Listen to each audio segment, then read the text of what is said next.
Okay, guys, I'm here for my review of the 2020 Royal Rumble, which took place nearly 2 weeks ago, January the 26th, 2020, from Minute Maid Park in Houston, Texas.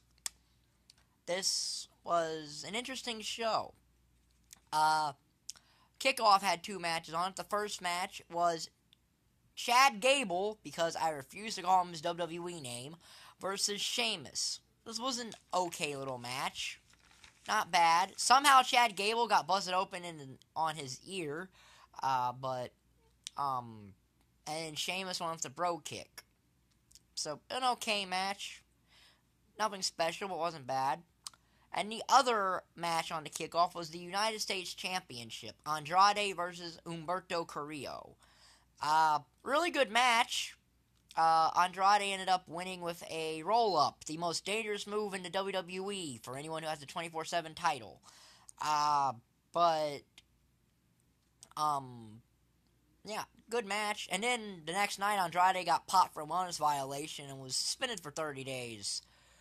So there's that. He gets to keep the U.S. title while he's on suspension. I guess being engaged to Charlotte has that perk. Anyway, the show properly starts the Falls Count Anywhere match. Roman Reigns versus King Corbin in the feud that doesn't end. In the feud that just will not end because of the fact these guys are having another match in like a couple weeks on the 27th from at Super Showdown in Saudi Arabia inside a steel cage. I don't know why. Given the finish of this match, I don't know why, but anyway. This was an okay Falls Count Anywhere match. Nothing special. I mean, they missed a spot that would have been perfect being in a baseball stadium. They could have actually hit someone with home plate, you know? They could have been... just the puns, the jokes alone you could make about that would be something. There was this thing where Robert Roode and Dolph Ziggler showed up, and then the Usos showed up and took out Roode and Ziggler. Corbin and Reigns end up on top of the dugout, and then Reigns hits a spear and wins the match. 2.5 stars. Not a bad match. Nothing special, but not a bad match. 2.5 stars. So then we got the 2020 Women's Royal Rumble match. A really good match. Probably my favorite of the two Royal Rumbles. Although the men's did have its moments, but I'll get to that when I get into the men's. Although I still think the women's are still my favorite. They continue to get better. By the way, now that they're 3 in, they're getting better. Yeah, the first one in 2018, the first one had a couple hiccups in it. Last year's was really solid. This one was really, really solid. So it opened up with Alexa Bliss and Bianca Belair from NXT. Now, as usual for Royal Rumble reviews, the Royal Rumble entry order will be in the description down below. So, the final four of this were Shayna Baszler, Charlotte Flair,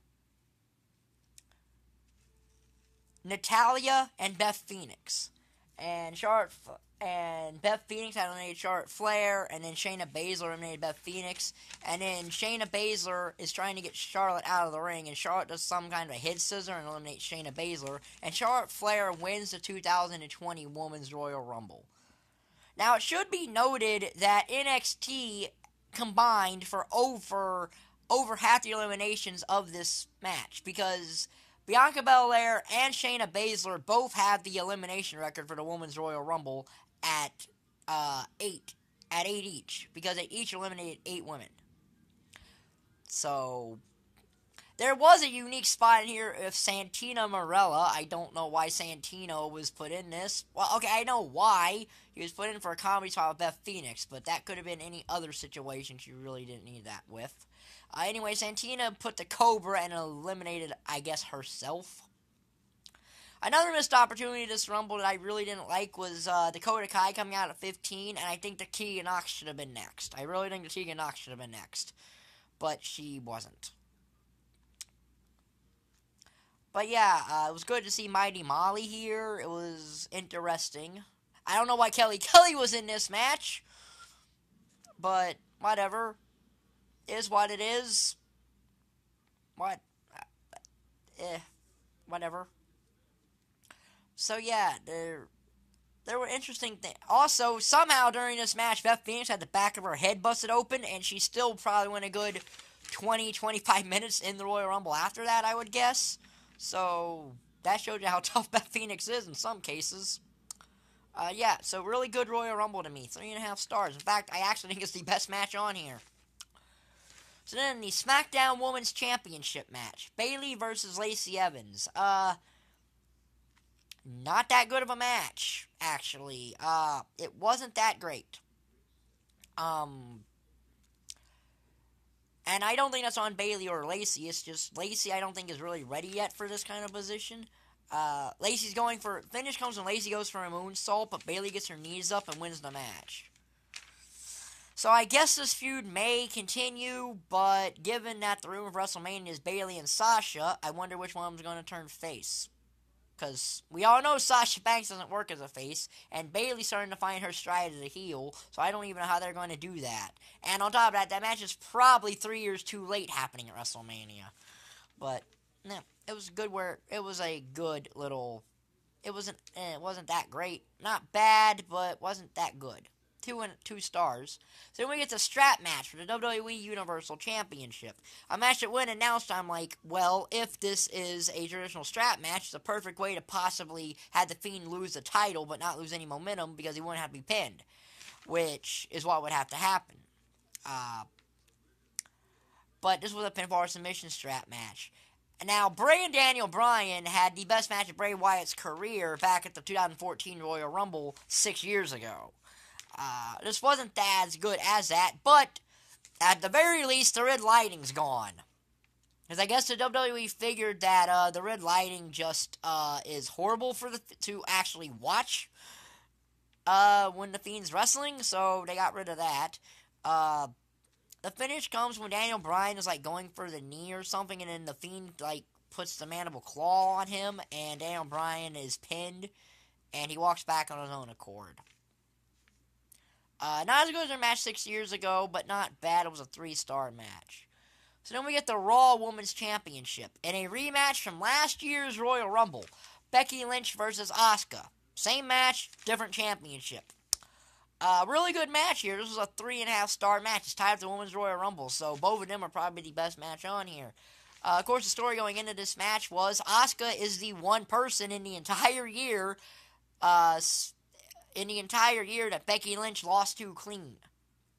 Yeah, I know Charlotte beat her at Money in the Bank, but that was due to Lacey Evans. So, Asuka's the last woman to actually get a clean victory over Asuka. Asuka's the only person to get a clean victory over Becky in the entire year that Becky's had this big rise.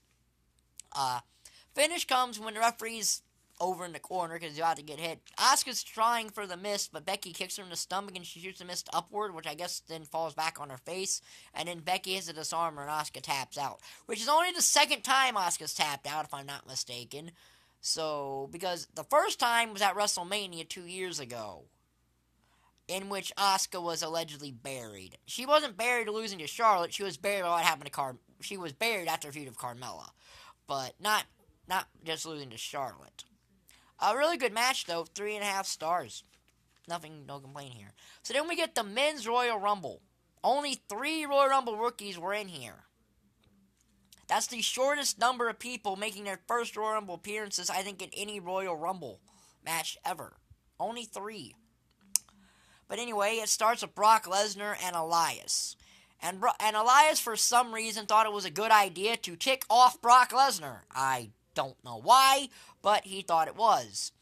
Brock basically broke a guitar with his back, F5'd him, and eliminated him. And then Brock just went on a tear, eliminating guy after guy. He eliminated in succession Elias, Eric Rowan, Robert Roode, John Morrison, Kofi Kingston, Rey Mysterio, Big E, Cesaro, Shelton Benjamin, Shinsuke Nakamura, MVP, Keith Lee, and Braun Strowman. So, Ricochet came out number 15, got batted around by Brock for a little bit, and then Drew McIntyre came in, and just was staring Lesnar down. Ricochet hits him with a low blow, and then Drew McIntyre Claymore kicks Brock, and to me, this is when the match got better. Now, don't get me wrong, I understood what they were doing with Brock Lesnar. I really do. I understood what they were doing with Brock Lesnar, that whoever eliminated him would get a big pop, and obviously be who he'd be wrestling at WrestleMania. But some of these guys, I mean, John Morrison, this was his third match back, and he's jobbed out of the Royal Rumble in about 5 seconds. Why? Could he have at least lasted 1 inch like Kofi Kingston did? Just saying, but nah. This is when the match started picking up. Of course, the single biggest thing that come out of this Royal Rumble was Edge's in-ring return to his official WWE return. He entered number 21 to a thunderous ovation, but the cameraman missed his first spear back, missed his first in-ring action and an actual match in nearly 9 years, and the WWE needs to stop that because they did have AJ Styles 4 years ago. But then again, I understood why they did that, because seeing a Phenomenal on the screen would have killed everything, and you wanted the Raw thing from when they cut to that. So looking back on it, I kind of understand why they did that. Biggest thing about that spear is, during Edge's, while he was in the ring, Edge hit AJ Styles with a spear, and AJ hurt his shoulder. And you could tell he hurt his shoulder, and that's probably why he was eliminated so quick, is because he had to get out of the ring, because he couldn't really do anything, because his shoulder was injured. And he's either, dislocated his shoulder, or he tore a rotator cuff. That's a sad situation, but anyway, the final 4 in this, there's a spot where Seth Rollins comes out with all the guys, Buddy Murphy, AOP, which, by the way, people were kicked out of the Royal Rumble that were already announced for it. Buddy Murphy, Heavy Machinery, they were announced for this Royal Rumble, and they just weren't in it. I guess that's a fault of announcing 27 spots in the Royal Rumble ahead of time, and then you realize that you have to get rid of a lot of them. The Women's Royal Rumble was Heavy Machinery's only real thing on the night when Otis saved Mandy Rose from getting eliminated. I don't know where those came from. If he wasn't under the ring, that guy sure is fast to get down there in time to not be seen. But whatever. Final 4, and so Seth had eliminated Owens and Kevin Owens, Samoa Joe, and Aleister Black. But then there's a fight between the 3 of them and the rest of Rollins' crew. And then Drew McIntyre eliminates Seth Rollins, last year's Rumble winner. So then we're down to the final 4. Randy Orton, Roman Reigns, Edge, and Drew McIntyre. And then Edge eliminates Orton, Reigns eliminates Edge, and then Drew McIntyre eliminates Roman Reigns for his 4th Royal Rumble runner-up finish. This guy cannot buy another Royal Rumble win. He apparently can buy runner-up spots, but he can't buy another Royal Rumble win. It's almost as if the WWE's too afraid to give him another Royal Rumble win. Even though this one actually would have made a little bit more sense. I don't think would have been that angry. It only would have been if he would have won both his matches in one night, but which they at least didn't do. But Reigns is still going to go to WrestleMania and probably beat The Fiend. And probably be the first guy to beat The Fiend, which, whatever. And Drew McIntyre wins the Royal Rumble. So I give this Royal Rumble 2.5 stars. Not a bad Royal Rumble, but the whole Lesnar bit at the beginning, while I understood what they were doing, it was getting boring after a while. Because I knew Brock wasn't going to be there at the end of the Royal Rumble. And you have to make me believe Brock was going to be there, and I never did. So Drew McIntyre was the Iron Man of this Royal Rumble, lasting 33 minutes, which is about 7 minutes more than Brock Lesnar lasted, because he was in for 26. McIntyre was in for, 36, I think. So that's the longest of anyone in this Royal Rumble. So, yeah. 2.5 star Royal Rumble. Like I said, not bad, not good. Who knows where this event's going to be next year, given that the WWE is apparently wanting to sell its pay-per-view rights off the WWE Network, which would kill the WWE Network, because you're taking away the single thing that gets people subscribed to the network. But whatever, Vince can do whatever he wants. I guess he needs more money for the XFL. I don't know. I don't care either, but hopefully they at least keep the Royal Rumble, WrestleMania, SummerSlam, Survivor Series, Money in the Bank on the network. I don't care about the C pay-per-views or the B pay. Those can go off the network. I don't care. I barely care about those as it is. But anyway, so yeah, that's my review of 2020 Royal Rumble. The grade and everything will be in the description, as will all the entry order for the Royal Rumble matches. And the most eliminations form and all that stuff. If you like the video, like button down there, subscribe button down there, and thank you for watching. Bye.